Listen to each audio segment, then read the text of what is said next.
Ces gestes, Temouri Shotoshvili les faisait aussi en Ukraine. Avant la guerre, il tenait un restaurant avec sa femme. Aujourd'hui, il retrouve ce métier qu'il aime tant.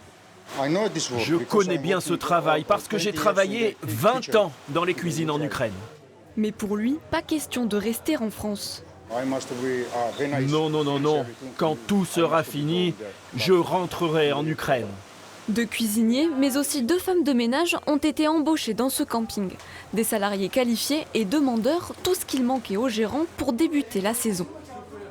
On cherchait du personnel et puis on n'a pas réussi à trouver.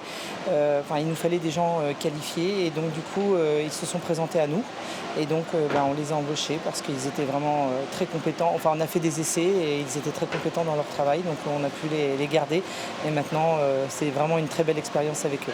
Depuis leur arrivée en février, ces réfugiés vivent dans ce camping, un logement qui devait rester provisoire, mais la guerre en Ukraine se prolonge.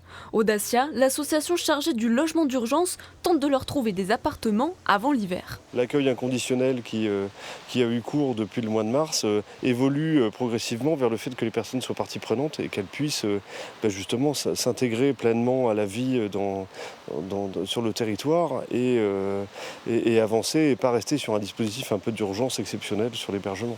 Alexandra Secours vient de quitter le camping pour un appartement en ville trouvé par l'association. À la rentrée prochaine, elle aimerait être étudiante en tourisme.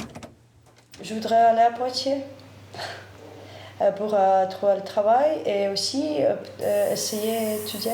Mon diplôme n'est pas valable, il est européen mais pas français, en langue française et c'est pourquoi j'ai décidé d'étudier. 9 personnes sont déjà logées dans des appartements en dehors du camping. Entre septembre et octobre, les 50 Ukrainiens devraient bénéficier d'un logement afin de passer l'hiver dans les meilleures conditions.